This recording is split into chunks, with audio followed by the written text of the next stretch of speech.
क्या तुम भी इस भ्रम में रहते हो कि तुम्हारी सबसे बड़ी प्रॉब्लम तुम्हारी लाइफ है? लेकिन सच सुनो, तुम्हारी सबसे बड़ी प्रॉब्लम तुम्हारा लाइफ नहीं, तुम्हारी सबसे बड़ी प्रॉब्लम तुम्हारा मन है। हाँ, वही मन जो बिना किसी वजह के सोचते रहता है, जो छोटी छोटी बातों को बढ़ा देता है, जो तुम्हें वहाँ भी परेशान करता है जहाँ कोई रियल प्रॉब्लम होती ही नहीं। सोचो, बस एक छोटी सी बात होती है, कोई कुछ बोल देता है या तुम्हें देखकर हंस देता है या तुम्हें रिप्लाई नहीं देता है, और तुम्हारा माइंड इस छोटी सी बात को पकड़कर एक पूरी कहानी बना लेता है। उसने मुझे देखकर क्यों हंसा, उसने मुझे इग्नोर क्यों किया, उसने मुझे ऐसा क्यों कहा, वगैरह वगैरह। फिर तुम्हारी रियलिटी नहीं, तुम्हारी थिंकिंग तुम्हें तकलीफ देती है, और यही इस माइंड का पहला सच है। और यह सच हमें बताती है कि तुम्हारा मन तुम्हारा दोस्त नहीं जब तक तुम उसे समझ ना सको। ऐसा इसलिए कि मन को तुम नहीं चला रहे हो, मन तुम्हें चला रहा है। बस वही डिसाइड करता है कि तुम खुश रहोगे या दुख, शांत रहोगे या परेशान। और सबसे गहरी बात कि तुम्हें लगता है कि जो तुम सोच रहे हो वो सच है, लेकिन सच ये है कि तुम्हारे थॉट सिर्फ थॉट है, असली सच्चाई नहीं। अब सिंपल एग्जांपल समझो, अगर रात को तुम अकेले बैठे हो, सब कुछ ठीक है, सब नॉर्मल है, लेकिन अचानक तुम्हारा माइंड फ्यूचर का डर बना लेता है।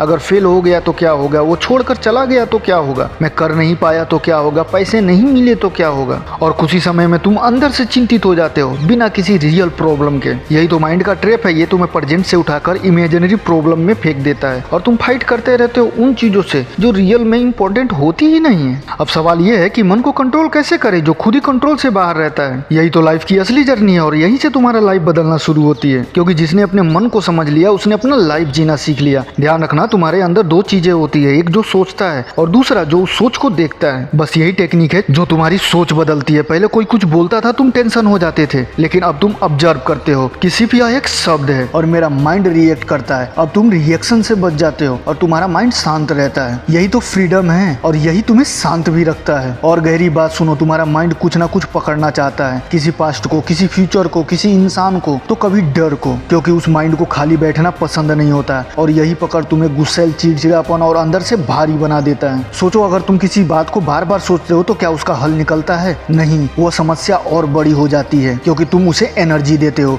अगर तुम हर दिन डर पर फोकस करोगे तो डर बढ़ेगा, और हर दिन पॉजिटिव थिंकिंग पर फोकस करोगे तो वो और डीप होते जाएगा। इसलिए कंट्रोल का मतलब यह नहीं कि तुम सोचना छोड़ दो, कंट्रोल का मतलब यह है कि तुम डिसाइड करो कि तुम्हें किस सोच को इंपॉर्टेंट देना है। अब इमेजिन करो कि तुम रोड पे चल रहे हो और तुम्हारे आसपास से हजारों लोग गुजर रहे हैं। क्या तुम हर किसी से बात करोगे? कभी नहीं। तो फिर क्यों हर थॉट पर तुम फोकस करते हो? अपने गलत थॉट को छोड़ो और अपने आप पर फोकस करो। यही माइंड का सबसे बड़ा रूल है, यही तुम्हें शांत, पावरफुल और स्ट्रॉन्ग बनाता है। अगर तुम्हें भी कोई कुछ कह देता है तो तुम भी परेशान हो जाते हो, टेंशन ले लेते हो, अपने माइंड को डिप्रेशन में डाल देते हो। तो आज से ही बंद करो और अपने माइंड को कंट्रोल करना सीखो। अगर यह वीडियो आपके माइंड को कंट्रोल करने के लिए थोड़ी सी भी मदद करती है तो इस चैनल को सब्सक्राइब जरूर कर लें। तो आज के लिए बस इतना ही, मिलते हैं किसी नेक्स्ट वीडियो में, तब तक के लिए जय हिंद, वंदे मातरम।